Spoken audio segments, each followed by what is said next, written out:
morning on both coasts and across the country. Yes, it is morning, and this is CLIC Live.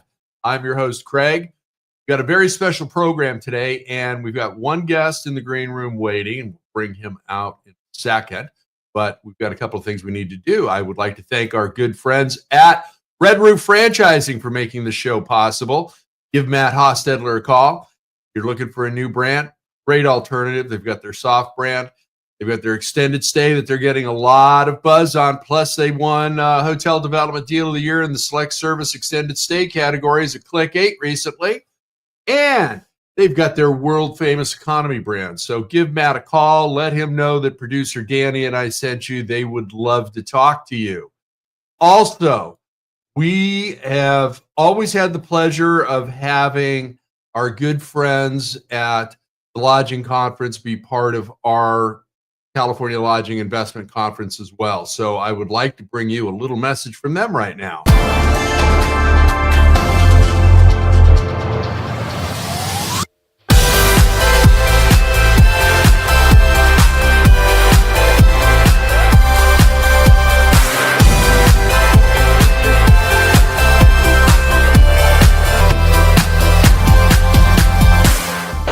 Say the Lodging Conference has a high rate of return in terms of deals made or deals progressed. I was talking to one of my team members this morning, and he said that he had so many conversations and was able to move some deals forward more so than even in previous years. So the appetite to do deals here is always high, and it didn't disappoint this year. And because it's one of the best opportunities to meet our owners and our franchisees. That's it in a nutshell. It's the most amazing conference with connections, education, but most of all, fun. The Lodging Conference has a different feel. It's a little bit more casual, a little bit more laid back, and I feel like that fosters a different type of conversation. The Lodging Conference has the best ambiance of any conference in the industry, where you're going to get to visit with leaders from all facets of the industry while still getting best-in-class networking and content. I think through gathering that we're able to learn, we're able to connect, and we're able to grow. And growth is the only way to stay relevant. And so I think we're looking to grow and looking to make connections. Absolutely. Old and new. Reconnect and then new connections.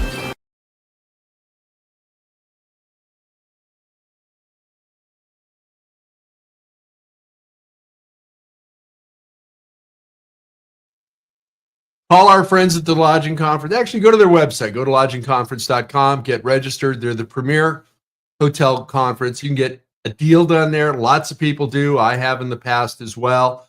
You know, Harry and Liz and Brett and the entire team would love to see you there. So join us in Phoenix for the Lodging Conference. I'd like to bring out my first guest, but before I do that, I also want to say today's topic is about government stays across the country, probably the territories as well. So let me bring out our first guest, Mr. Bruce Ford of Lodging Econometrics. Bruce, welcome. Greg, how are you today, my friend? I'm great. How are you? I'm coming to you live from the central part of the United States of America. Well, there's one big state that borders Mexico, and I am there. There you go.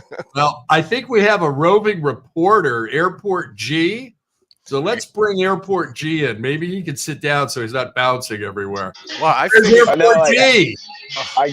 at the AirTrain right now, so I'm not ready. I'm not in a sittable condition right now. So I think what we should do is I've got to get to Terminal B, and then maybe I'll pop back on, and then I'll try to shake a little bit more. Sound good? Great. You know, that'll be good for everybody at this ungodly hour of the morning. Airport G. Keep in mind that all Delta Sky Clubs in Atlanta have a line around the corner, so good luck. I don't think I'm going to be hitting that today. I figured I would dedicate my time to talking to you guys, and then just get right on my plane. If you go up on the B concourse level and you're in the food court area, go way in the back. Yep. There's a lot of seating back there. It's probably your best. All right. Pro tip from Bruce Ford. This train's arriving in 52 seconds. I'll see you guys in about 5 minutes. See ya. Bye. Later. All right. So Glenn will be back later in the show, hopefully. But Bruce, you and I were talking the other day, and I think this is a subject that everybody's going to be affected by. Is we've got government stays, and that scenario is changing across the country. What would you like to open up the conversation with about this? Well, so the current president, President Trump, has decided that the federal government is going to be reduced in size of workforce in many, many, many departments. As a result of that, the government roughly books 4 to 5% of the room night inventory available every day across the country. And government business in the United States is good, consistent business for the hotels, but it is the lowest rate on the book.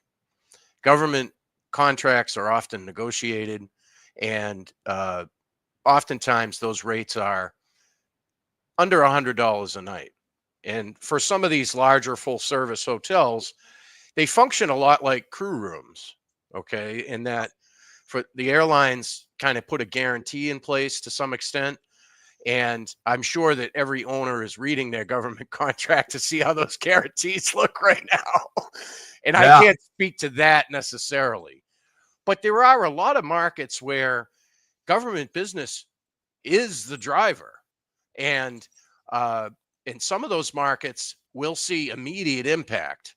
And we've already seen some press stories coming out of the conference in Atlanta that Glenn was at, but also unprompted stories, individual hotels that have already seen just stop. The government travel has just stopped. And as a result, you know, this will have some impact in those markets. Some markets may get as high as 25 to 27% of the room nights that they sell are government rooms. And that's obviously going to be pretty devastating to those hotels. Now, the theory behind what's going on right now is that it is somewhat short term. This will get back to business. The government can't be out of business. There's no way that it can continue for really probably longer than 8 or 9 months, I think. And so it's a short-term thing. It will be a little bit of a dip. I think it probably takes the projections that we heard about for operating performance in the conference in January and has probably, I would be tearing that piece of paper up and starting over because there is going to be an impact. Probably not as much on rate because you're taking some of the lower rate business off the books, but there will definitely be an occupancy impact, which will have probably a bigger effect on the RevPAR performance. I agree with all of that. And, you know, the average stay is what, 4, 5, 7? Consistently, it's a lot of rooms Monday to Thursday. Yeah. And they travel into town. It can be Sunday to Thursday also, but they travel into town to be in the office for 4 days and go home. And if you think about Washington, D.C., it's going to be crippling for some of those inner suburban areas in D.C. I heard somebody say this the other day, and I haven't corroborated this, but just in the past 3 weeks, there have been 600 houses listed in Arlington, Virginia for sale. Wow. That is, if you're familiar with Arlington, it's a big suburb, but 600 homes on the market in 3 weeks will tell you everything you need to know. Well, yeah.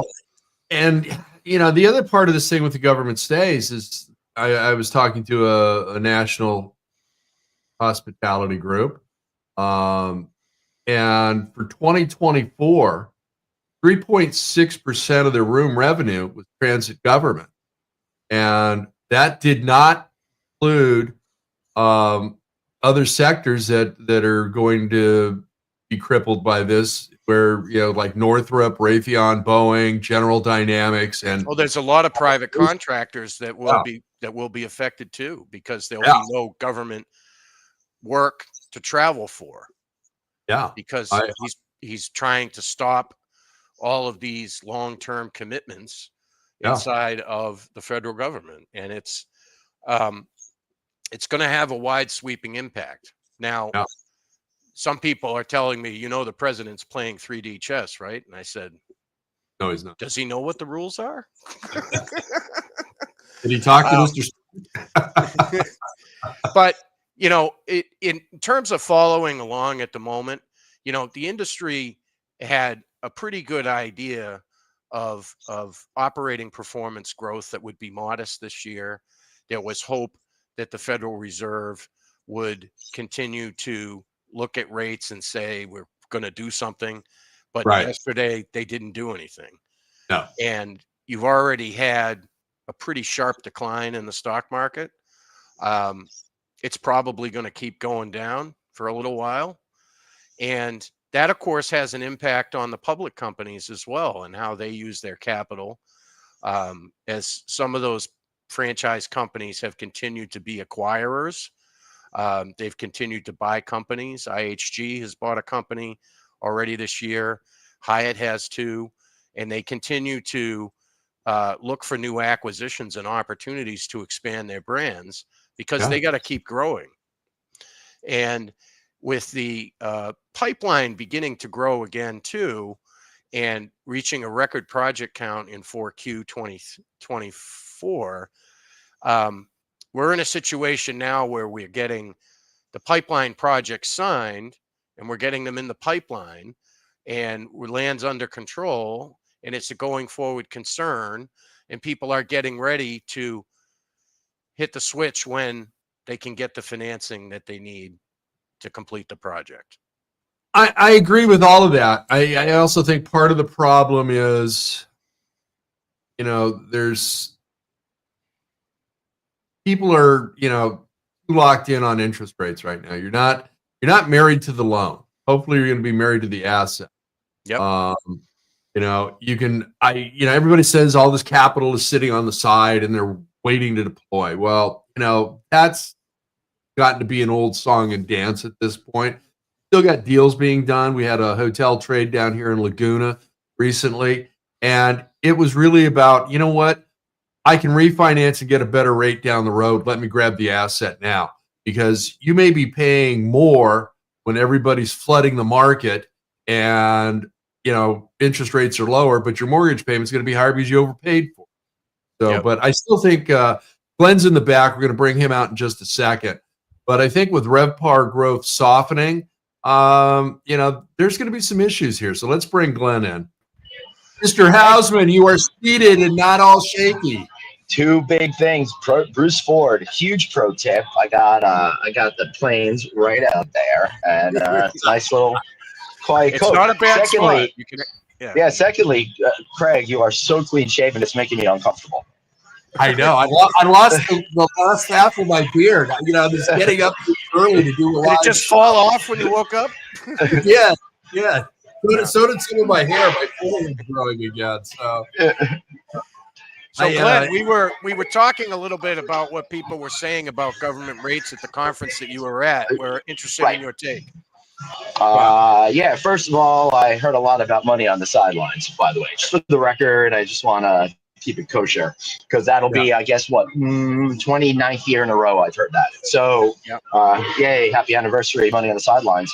All right, so what I've been hearing with government business specifically is it really is dependent on where your hotel is located and how much government business there is. So certain hotels will not be affected at all or marginally, but already in March and April, two different people told me very difficult losses that they're having. One over 2 months, $2 million.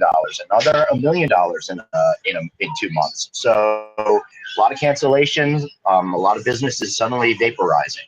And apparently it's in contracts that the government can do that. So I don't know. I didn't fact check that myself, but that could leave a lot of hoteliers hanging. Well, that would be the next question that we were concluding, Glenn, was in the contracts, are there some guarantees? Is there a buyout?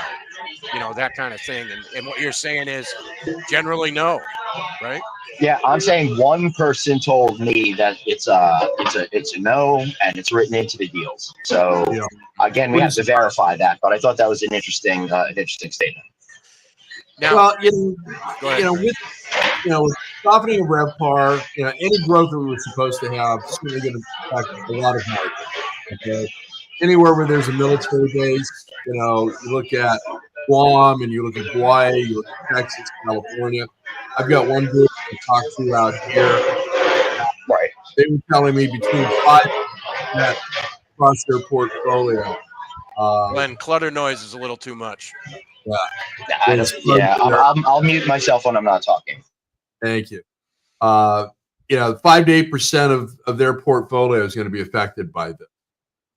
So it's something, and mission critical trips. I don't know how to define that. I don't know if the government knows how to define that. Well, you got to get more approval to take that trip now too. So you got to go fight Capitol Hill, if you will. And but the other thing is the private contractors and the business that they do with the government. How will that be affected? The conferences that are going to be attended by government purchasing that aren't going to happen now. So that's some impact as well. And Glenn, I think when you start adding up 1 million and 2 million, it's got to be some conference bookings. That's exactly what it is for those very specific things. It's not government workers staying overnight in the hotel. Definitely conference related on both those points, but these same hotels will simultaneously be losing government stays as well, in addition to the specific conferences. So it could be a catalyst, though, Craig. Where there is catastrophe, there's always opportunity. So is this going to be the point where an owner finally says, look, I've really got to do that protective asset sale now because I'm going to lose this money over here and I got to protect myself. Therefore, it's time to sell a few hotels. And they end up putting them on the market, and they ended up, I was talking to somebody last night and I referenced the old movie Wall Street. You remember that with Michael Douglas? Where he gets the final phone call in his office on Blue Star Airlines, and he leans into the phone and he goes, dump it. And it's like, I think this could be a catalyst for the transaction market. 100%. I think you're right about that. I think that's certainly going to be factored in now, but I also think that a lot of these hotels are going to be asking their DOSs to do a whole lot more with a whole lot less right now. Yep. One of the things that I was talking about on stage and in conversations throughout the event was really getting back to basics with sales, getting out there, running neighborhood tactics, and doing that sort of thing. And we used to say for the longest time that salespeople, they never knew how they had to sell. But some of these people have been through COVID. They should know how to start to sell now. And new people in the industry should just think about basic strategies in order to find some wins. Yep. I agree with you, Glenn, and I think because a lot of the hotels do have people that went through COVID, and what the post-COVID market's been are going to have a leg up on the people that had no idea going into COVID. And there's room for improvement. There's room for growth. When I was working for publicly held companies, nobody likes a down market, but my opinion on a down market was it always gave me an opportunity to prove my mettle, and that there was no reason for my percentage of the pie to shrink. I could go out there, hustle, work harder, and grow my book of business. That's exactly what I did. You might have to pivot and do a few other things, get some more Smurf groups in, get a few other groups in there, but you should be able to soften this blow with good old. I also the other word I heard when our friend Stephanie Ricker was doing a panel immediately before mine was nimbleness. And how Mark Hoplamazian, the CEO of Hyatt, for those that don't know, was asked a question about what kind of work are you doing in order to be able to pivot in these uncertain times. He goes, we did it during COVID. Now we're more nimble. Now we're ready to go. So hopefully a lot of hotel companies have done the same thing and are able to be flexible in these times of change. Absolutely. It's a smaller list, not a bigger list. And you put more time into the smaller list, but you got to rewrite the list because it's not the same list that you worked on before. And it's a great time to redefine that right now and get ready for the next wave, because with every catastrophe brings opportunity. and it's how you leverage it. So you don't necessarily have to have more people. You just have to have more of a focus and a strategy to get there. Work smarter. Oh, yep. For I sure. agree. Glenn, how are you working smarter right now? I noticed you didn't use one of your passes for the Sky Club. No, I'm like, all right, this is what's going on right now. I used one of the passes 15 this year for the Sky Club, and now I'm scared. And like, I'm scared to use it because then I'll have one less. So I'm also scared that come November I'm gonna have like 13 of them. But who knows? I figured it'd just be. I didn't want to deal with the lines. I wanted to talk to you guys. I got a board in like half an hour anyway. So what's the difference? So also back to New York for you, Glenn. Your trip is over. Man, my trip is over. So I have been on this road so long. Craig had facial hair, so it's pretty crazy. Glenn, did anybody talk about the change in international arrivals or their desire to not a travel word internationally? Except Canada. Anecdotally, people were talking about people canceling trips. I don't have any specifics around that, but I didn't hear anything about Europe or things like that. I think that'll be more of a NYU conversation if the pissing match between the continents continues. Yeah, well, I think the airline schedules changed around Europe for the summer travel season, as many airlines. Well, they know. Yeah, they limited some capacity to Europe this summer. So the prices are all up, even though the euro is pretty favorable against the dollar right now, and the pound is too. It's still expensive. And I actually just decided not to go to Germany next weekend to a hotel conference, just simply because I got bigger fish to fry here right now. And yeah, totally. Because it's a long way to go. Well, I think if you also follow some of the markets, we're experiencing a slowing of capital coming into this country, and it is going into the EU. So it's something else to take a look at right now. And I also think that we should continue this conversation. I think this should be part one of a multi-part episode, and I think the next one should be on Glenn's channel at No Vacancy. So I think we'll plan this out maybe in the next month or so and give you guys an update. We'll do some research. I've got some more data coming in that I'll share with you guys once I've got it. I've got our good friends at AH&LA putting some information together for me on this specific topic. So stay tuned, everybody. And remember to go to Glenn's channel, subscribe, like, ring the bell so that you're updated for notifications of new episodes of not only No Vacancy Daily, No Vacancy Live, but also for Friday Night Audit. Glenn, we've got a guest this week. It's going to be a lot of fun. So they haven't backed out again yet. This is very exciting. Yeah. So we do have BF if they do back out. Oh, live from the pool house, smokehouse. Big brisket this weekend, Glenn. I have no idea, man. When you have these long trips, you have a tendency to plan up to the trip, and then it seems like anything beyond the trip doesn't exist. So I have no idea what's going to be happening this weekend. I do know, happy birthday to my twins, Ben and Jake, who turned 21 on Sunday. So I suspect there will be some sushi and sake this weekend. Yeah.